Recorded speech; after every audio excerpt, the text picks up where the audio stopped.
오늘 예배 오신 여러분들 사랑하고 축복합니다. 어젯밤에 정말 태풍이 몰아붙이고 또 비가 많이 내렸는데 평안한 밤 보냈습니까? 어제 이렇게 말씀을 이렇게 준비하다 보니까 하도 바람이 많이 불어서 아주 가슴이 벌렁벌렁 거렸습니다. 오늘 예배를 잘 드릴 수 있을 것인가 그런 생각도 하고요. 다들 얼굴 보니까 너무나 평안한 얼굴 같아서 감사합니다.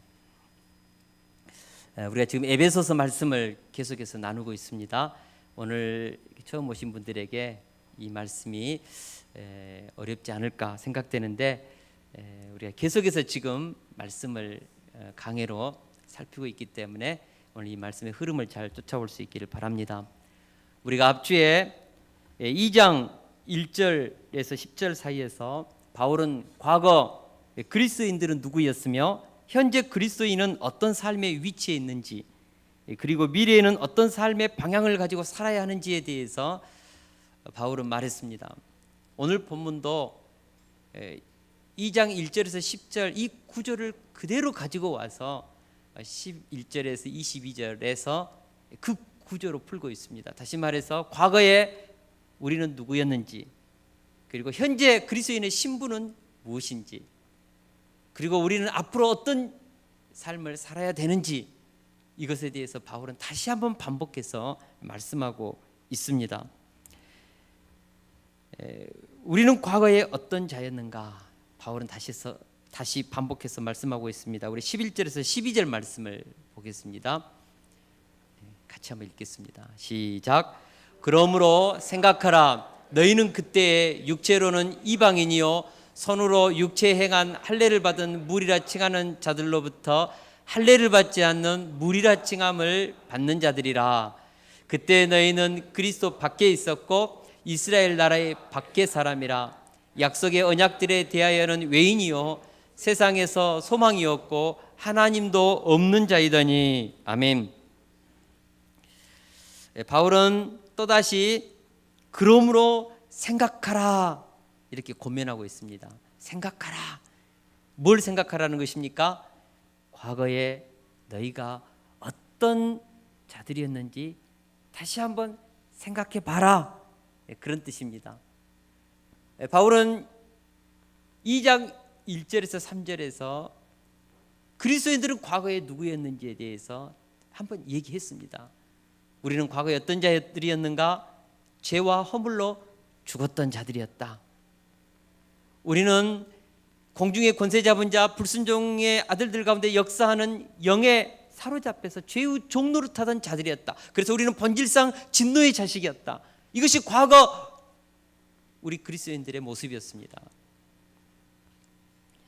바울은 또다시 11, 12절에서 우리의 과거를 또 한번 생각해 보라고 그렇게 권면하고 있습니다. 왜 바울 사도는 자꾸 우리들에게 과거를 생각해 보라, 또 생각해 보라 그렇게 말하고 있는 것일까요? 은혜를 잊지 말라는 것입니다. 하나님의 사랑을 우리가 망각하지 말라는 것입니다. 하나님께서 우리 인생 가운데 베풀으신 그분의 자비와 긍휼을 우리가 잊지 말라는 것입니다. 인간의 특징이 무엇입니까? 자꾸 하나님이 과거에 어떤 나를 살려냈는지에 대해서 우리는 잊어버립니다. 하나님이 얼마나 나를 사랑했는지를 현실의 문제 앞에서, 여러 가지 사건 앞에서 우리는 자꾸 망각해버립니다. 조금만 잘 나가도 내가 누구였는지를 잊어버리고 상대방을 배려하지 않습니다. 남들보다 조금만 더 성공해도 교만하게 행동합니다. 조금만 높아져도 자기 잘난 맛에 하나님까지도 함부로 여기는 것입니다. 우리는 정말 그런 본성을 가지고 있습니다. 그래서 우리는 날마다 과거에 어떤 나를 하나님께서 살리셨는지, 자꾸 과거에 내가 누구였는지를 우리는 생각해 봐야 하고, 어떤 나를 하나님의 자녀의 신분으로 하나님께서 나를 구원해냈는지 우리는 생각해 보아야 합니다. 할렐루야. 우리는 날마다 과거에 나는 어떤 자였고 어떤 삶을 살았고 어떤 상태로 지냈는지 내 본질상 진노의 자식이었던 우리의 삶의 위치를 우리는 깨달아야 합니다. 오늘 본문은 바울이 과거에 우리가 누구였는지 또다시 7가지로 우리는 과거에 어떤 자였는지에 대해서 설명합니다. 제가 오늘 이 7가지를 쭉 묵상하면서 야, 우리가 과거에 얼마나 비참하고 참 멸시받을 수밖에 없는 자였는지에 대해서 다시 한번 깨달았습니다. 첫째로 우리는 과거에 육체로는 이방인이었다고 바울은 말하고 있습니다. 이방인이란 소외된 자라는 의미입니다. 헬라인들이 그들의 성 밖에 살았던 사람들을 멸시하여 부르던 칭호가 이방인입니다. 북한에 있는 평양에 약 한 270만 명의 사람들이 사는데 평양 밖에 있는 사람들은 굉장히 천대받고 어떻게 보면은 멸시받는 삶을 살지요. 옛날 고대 성 안에 사는 사람들은 고귀했고 성 밖에 있는 사람들은 농민, 하층민들이었습니다. 이방인들 바로 그런 뜻입니다. 특별히 이 이방인들이라는 뜻은 유대인들에게 있어서는 유대 민족 외의 타민족에 대한 호칭이었습니다. 이방인, 그들은 이방인들을 지옥의 불쏘시개 감으로 하나님께서 창조했던 하나님께서 버림받은 자들이라고 멸시했습니다.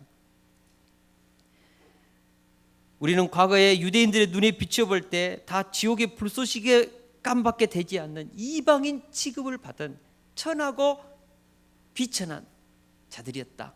그것이 바울의 설명입니다. 둘째로 할례받은 유대인들로부터 무할례당이라는 칭함을 받은 자들이었다고 말하고 있습니다. 구약에서 할례는 하나님의 택한 백성들의 외적인 표시입니다. 다시 말해서 하나님과 특별한 언약 관계에 있음을 나타내는 외적인 표시입니다. 그런데 우리는 하나님의 언약과 아무런 상관없는 무할례당이라는 뜻입니다. 우리는 과거에 하나님의 언약으로부터 분리된, 소외된 진노의 자식들, 마귀의 자식들, 이것이 우리들의 과거의 주소였습니다. 셋째로 우리는 그리스도 밖에 있었습니다. 여러분, 에베소서를 보니까 그리스도 안에 모든 하늘의 신령한 복이 주어진다고 했습니다.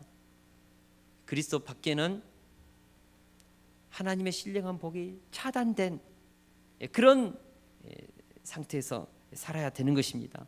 그리스도 밖에는 하늘의 신령한 복과는 아무런 상관없는 삶인 것입니다. 우리가 그리스도 밖에 있을 때 우리는 이 세상에 보이는 물질을 붙잡고 살았습니다. 여러분 생각해 보십시오. 이 세상에 눈에 보이는 물질의 세계가 무엇입니까? 물질은 다 썩어지고 부패하고 쇠하는 것들이 있고 변하지 않는 것은 단 하나도 없습니다. 우리가 세상에서 땀 흘리면서 수고하면서 애쓰면서 붙잡고자 하는 이 세상의 물질이 무엇입니까? 소유되는 것들이 무엇입니까? 그 중에 부패하지 않는 것이 어디 있습니까? 무엇을 먹을까, 무엇을 마실까, 무엇을 입을까 끝없이 우리는 염려하면서 그렇게 땅의 것만을 갈구하던 그런 자들이었다는 뜻입니다. 넷째로 우리는 이스라엘 나라의 밖의 사람이었습니다. 이스라엘 나라라는 말은 하나님의 통치를 받는 백성이라는 뜻입니다. 우리는 이스라엘 나라 밖에서 살던 그런 자들이었습니다. 하나님의 통치 밖에는 무엇이 있습니까? 마귀 사탄이 다스리는, 통치하는 그런 영역에 우리가 살았습니다. 하나님의 통치를 받으면 그곳에는 기쁨이 있고 진리가 있고 영생이 있고 거기에는 구별이 있고 거룩함이 있고 질서가 있고 빛이 있고. 그런 하나님 밖에 살아갈 때 마귀의 통치 아래 살아가는 사람의 특징이 무엇입니까? 서로 적대하고 비난하고 싸우고 시기하고 무절제하고 그곳에는 흑암이 깊음이 들어져 있고 혼돈되고 방황하고 배회하고 이것이 하나님 밖에 살아가는 사람의 특징이 아닙니까? 우리는 이스라엘 나라의 밖의 사람이었다고 바울은 말하고 있습니다. 다섯째로 약속의 언약들에 대하여 외인이었다. 그렇게 말하고 있습니다. 여기서 약속이란 하나님이 이스라엘 백성들을 사랑해서 그들에게 은혜로 맺어진 구약의 모든 약속들을 말합니다. 여러분, 구약 성경을 요즘 우리가 성경 백독하고 있는데 구약 성경을 한번 읽어보십시오. 이스라엘 백성들에게 하나님이 주셨던 언약의 그 풍성함과 부요함, 얼마나 놀라운지를 여러분 한번 생각해 보시기를 바랍니다. 창세기 12장 1절에서 3절 사이에 보면은 하나님께서 아브라함에게 내가 너로 큰 민족을 이루고 내게 복을 주어 내 이름을 창대케 하리니 너는 복의 근원이 될지라, 복이 될지라. 와, 이 아브라함에게 약속했던 이 언약 누구 것입니까? 이스라엘 백성들 것이었습니다. 또 우리가 출애굽기 19장의 5절에 보면은 하나님은 이스라엘 백성들의 너희가 내 언약을 잘 지키면 내게 대하여 제사장 나라 거룩한 백성이 되리라 약속했지 않습니까? 하나님은 이스라엘 백성들에게 엄청난 보호의 약속, 내 백성으로서 내가 너희들을 지켜주겠다는 그 은혜의 약속들을 얼마나 많이 했습니까? 이사야 선지자를 통하여서 포로된 유대인들에게 하나님은 약속해 주셨습니다. 두려워하지 말라, 내가 너와 함께함이라. 놀라지 말라, 나는 내 하나님이 됨이라. 내가 너를 굳세게 하리라. 참으로 너를 도와주리라. 참으로 나의 의로운 오른손으로 너를 붙들리라. 이 모든 구약의 언약들이 누구 것이었습니까? 다 유대인들 것이었습니다. 우리는 외인이었습니다. 외인이라는 것은 외국인이었습니다. 이 언약과는 아무런 상관이 없었습니다.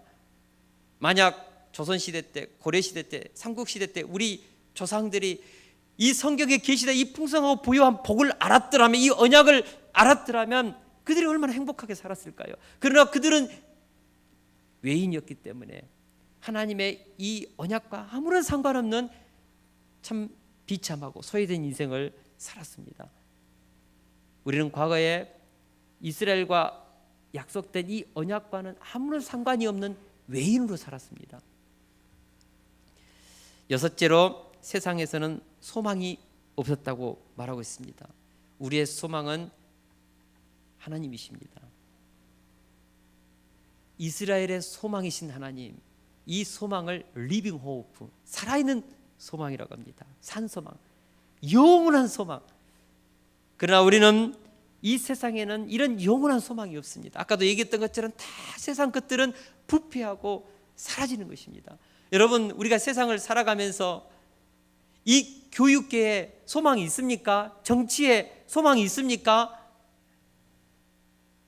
우리가 살아가는 이 세상에 도대체 소망이 무엇입니까? 한번 곰곰이 생각해 보시기를 바랍니다. 세상을 붙잡고 살면 살수록 여러분 희망이 생깁니까? 육체를 붙잡고 살면 살수록 힘이 막 샘솟듯이 생깁니까?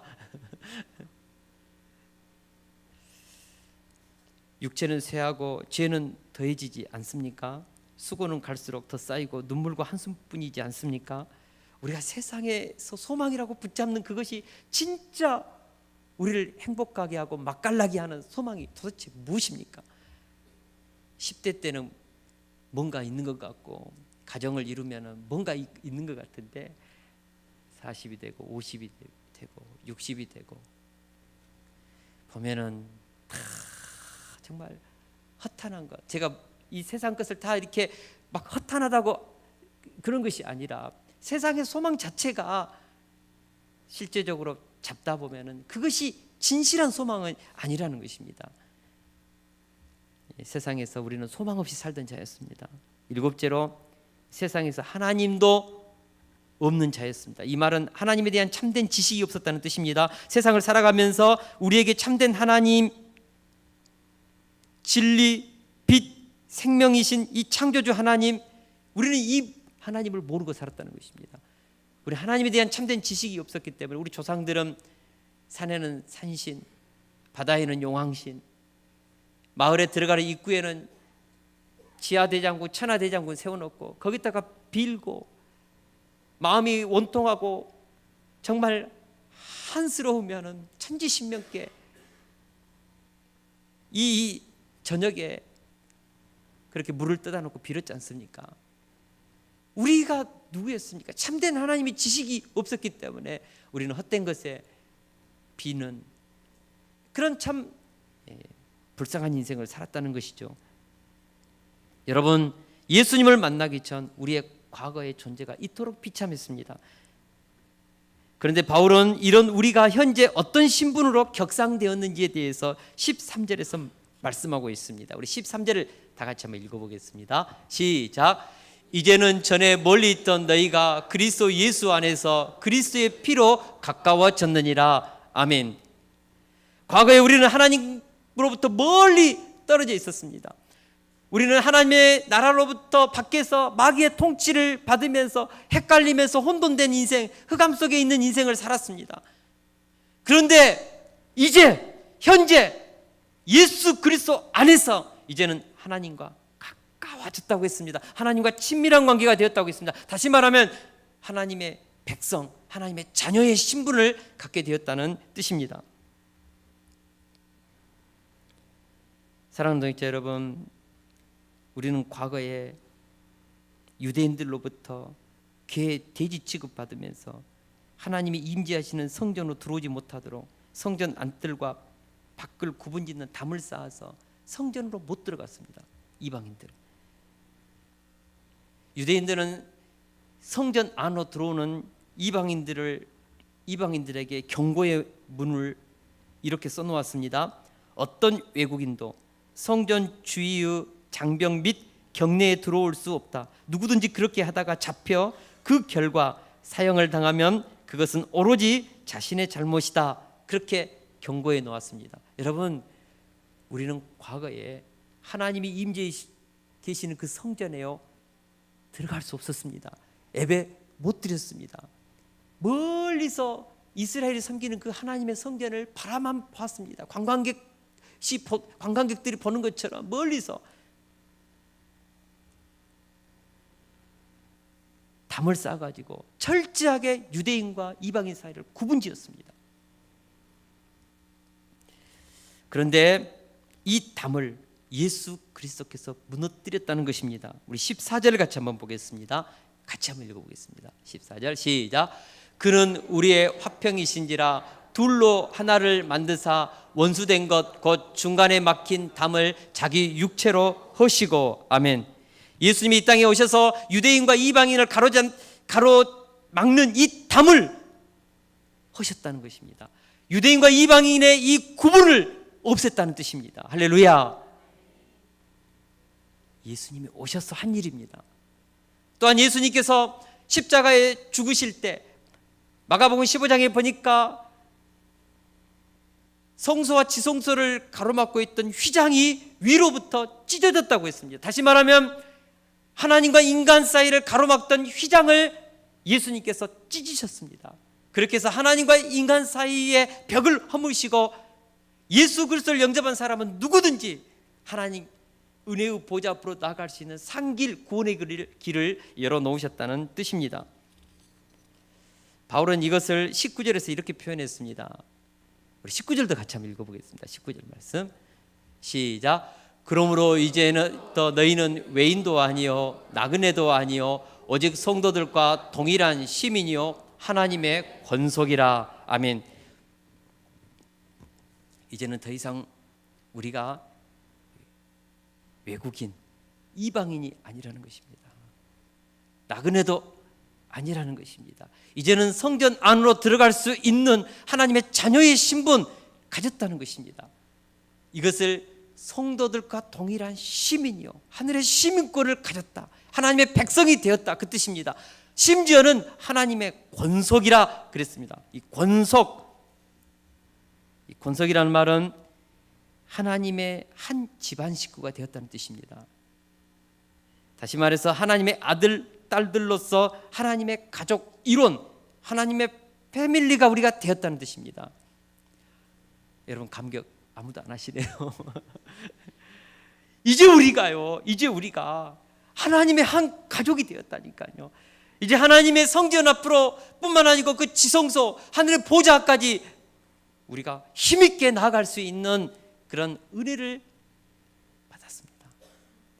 조선시대 때 임금의 어전에 문 열고 함부로 들어갈 수 있는 사람이 누굴까요? 황태자.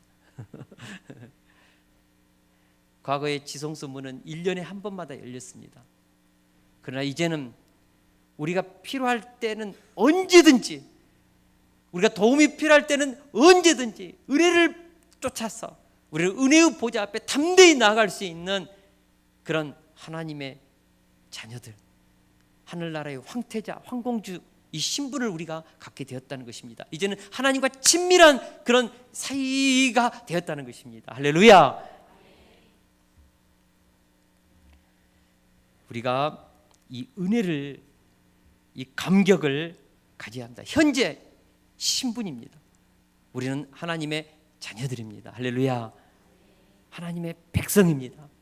하늘나라의 황공주, 황태자들입니다.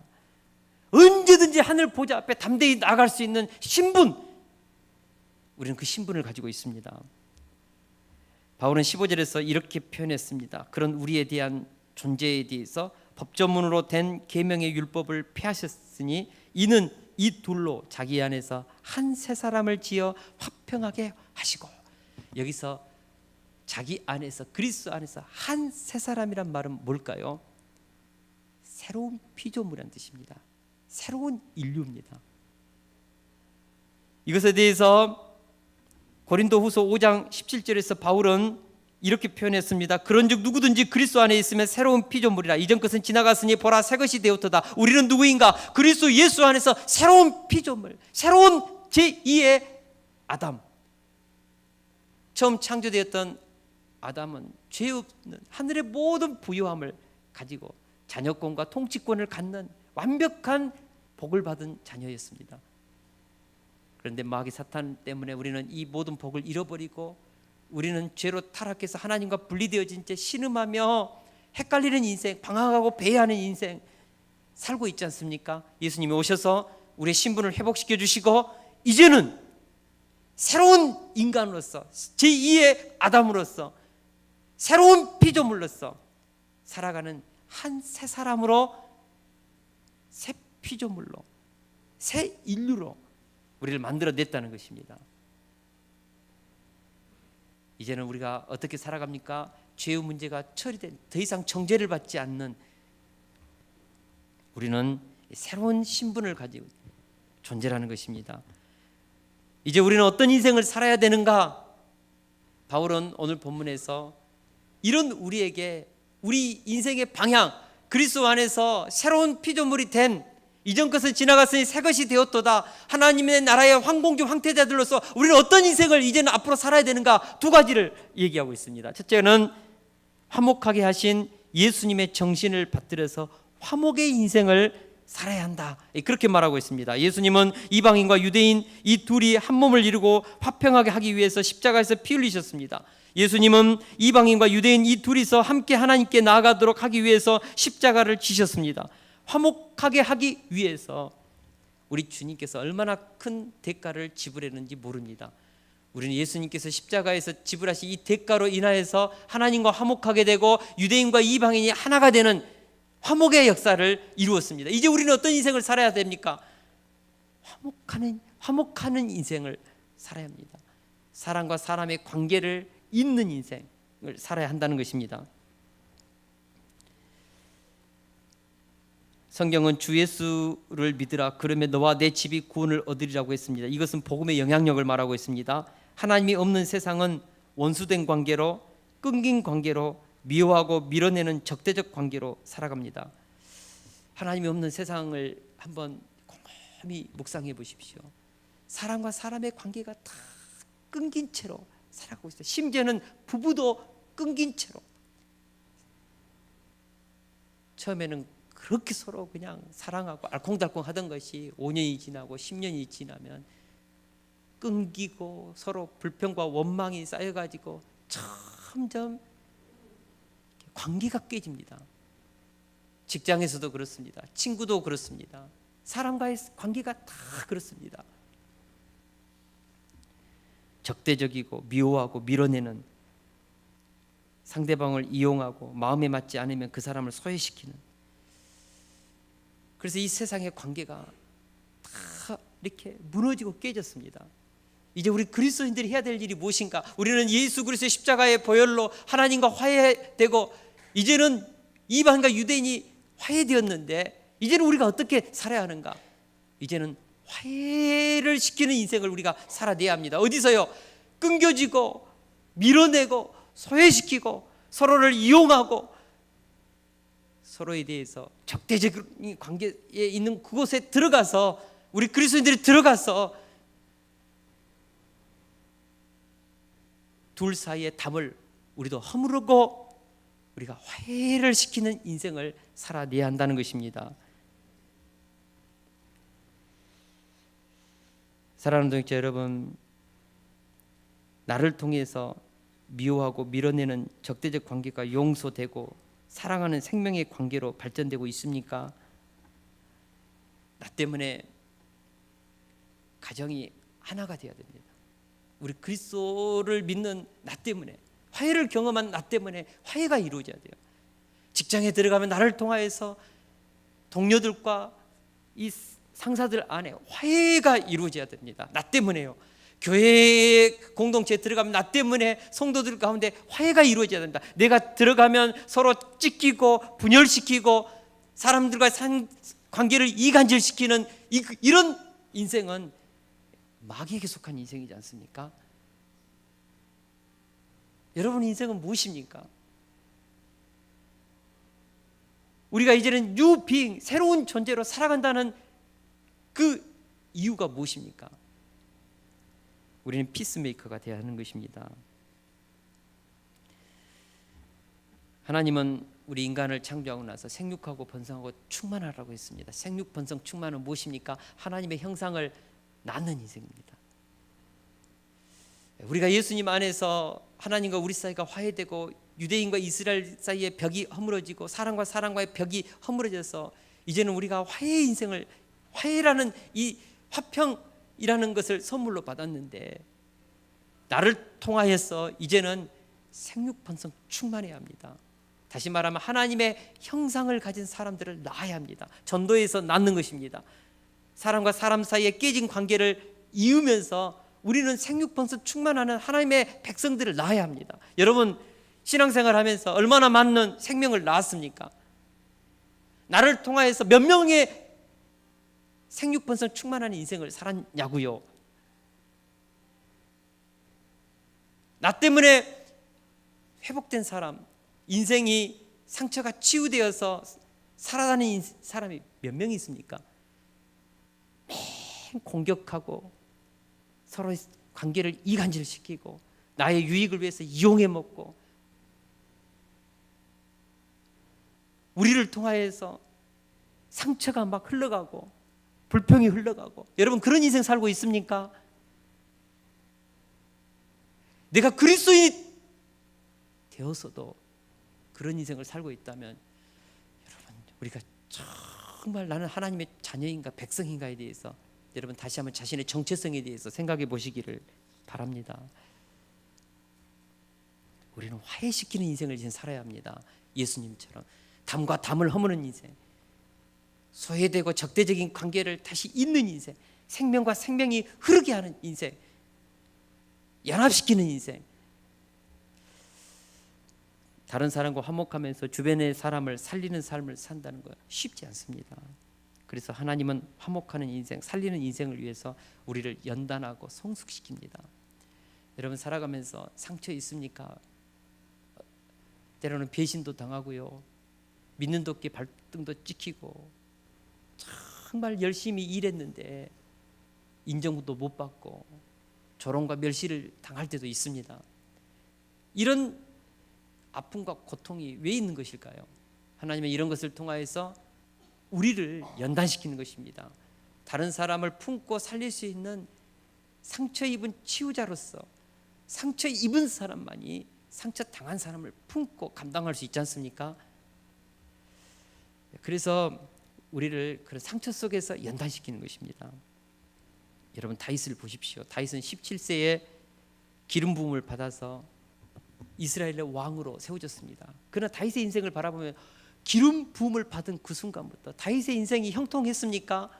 다윗의 인생이 정말 말 그대로 복의 문이 열려가지고 신났습니까? 기름 부음을 받고 나서 다윗의 인생이 얼마나 어려워지고 힘들어졌는지 모릅니다. 사울의 시기를 받아서 쫓겨났습니다. 광야에서 헤맸습니다. 자신이 죽였던 그 블레셋 가드 골리앗의 고향에 가가지고 다윗을 알아봤기 때문에 살려고 침 흘리면서 문짝을 그냥 뜩뜩 긁으면서 연기했습니다. 연기할 때 다윗의 저는 눈에 눈물이 흘렀다고 생각합니다. 살기 위해서요. 그곳에 나와가지고 그 일할 사람들한테 또 배신당하고 10사람들한테 또 고소, 그 사울이 이게 다윗이 있는 위치가 발각되고 항상 배신당하는 인생. 엔게디 황무지에 있었을 때는 환난당하고 원통당하고 고통당하는 사람들이 찾아왔지 않습니까? 다윗의 주변에는 상처받고 고통당하는 수많은 사람들이 우글거렸습니다. 그들을 품고 섬겼던 대가가 무엇이었습니까? 나중에 보면 그들이 자기 가족들을 잃었다고 다윗을 돌로 쳐 죽이려고 했지 않습니까? 다윗의 인생이 얼마나 아팠습니까?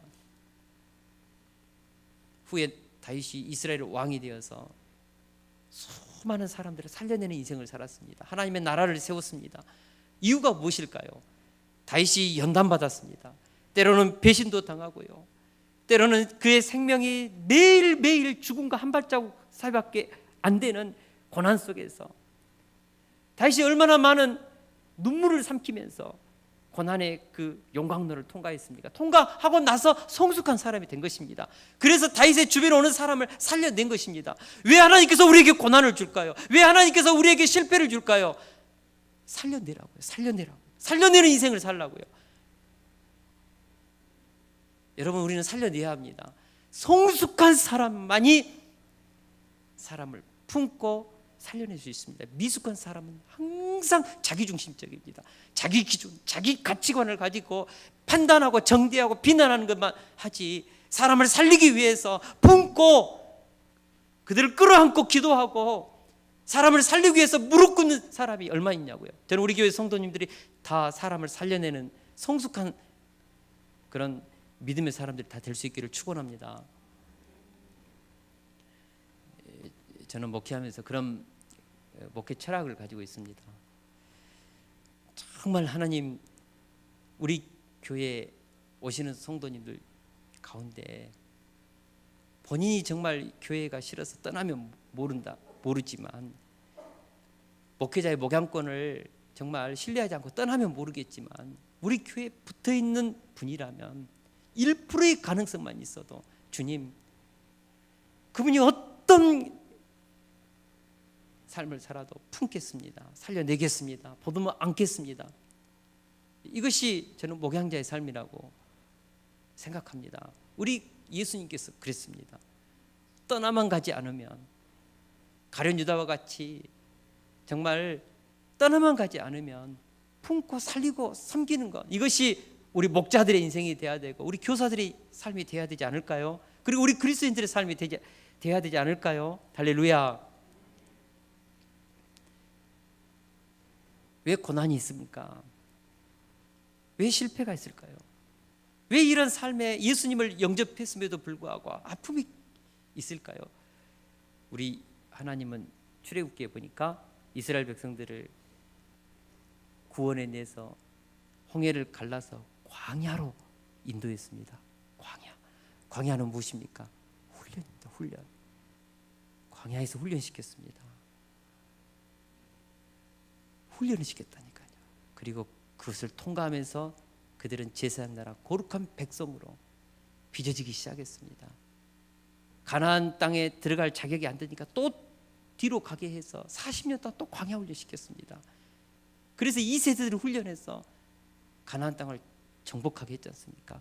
여러분, 훈련된 사람만이 살려내는 인생, 적과 꿀이 흐르는 가나안 땅을 차지하는 인생을 사는 것입니다. 할렐루야. 저는 우리 자녀들을 놓고 기도하면서 우리 세숫교회 자녀들을 위해서 기도할 때 다윗과 같은 인물, 모세와 같은 인물, 요셉과 같은 생명의 부양자들이 많이 나오기를 기도합니다. 어떻게 하면 될까요?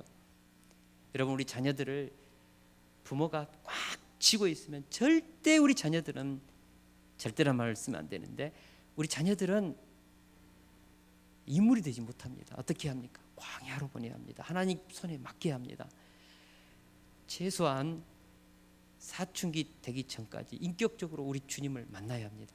만나는 아이들만이 하나님 안에서 그들의 인생이 아름답게 빚어지는 것입니다. 우리 아이들 하나님 만나야 합니다. 할렐루야. 하나님 만나면 우리 아이들의 인생 달라집니다. 변합니다. 바뀝니다. 우리 둘째 아들 다니엘이 굉장히 겁이 많았습니다. 어느 정도로 겁이 많았는가? 그는 중학교가 되었어도요 엘리베이터를 못 타고 집에 올라서, 그 당시 우리 집이 18층이었는데 무서우니까, 두려우니까요. 겁이 많고 화장실에 가도 형아 바울이를 깨워가지고 저녁에 불 다 켜고 화장실 가고, 이 겁 많고 두려움 많은 아이가 지금 러시아 인기시에 가 있지 않습니까? 어느 날 하나님을 깊이 있게 만났습니다. 복음이 그 가슴을 막 치니까 혼자 전도하러 나가고 서울로, 부산으로, 강원도로 해집고 다니더니 어느 날 러시아 인기시까지 가서 지금 그 무슬림권에서 복음 전하고 있지 않습니까?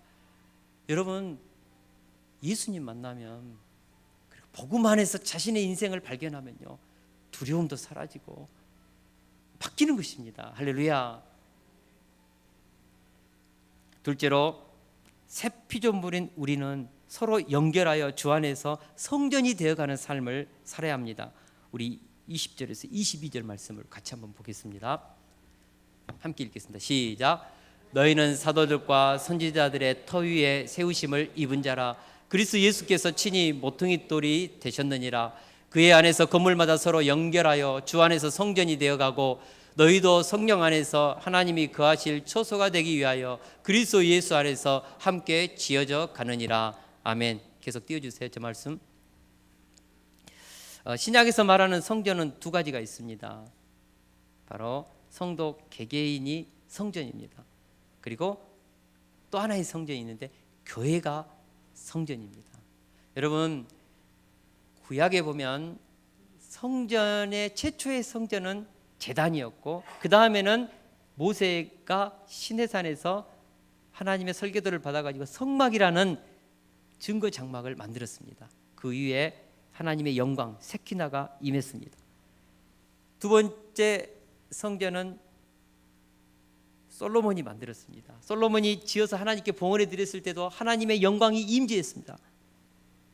수룹바벨 성전, 파괴된 성전 다시 수룹바벨이 건축했고, 헤롯 대왕이 그것을 재건축했습니다. 구약의 성전에는 하나님의 임재가 있었습니다.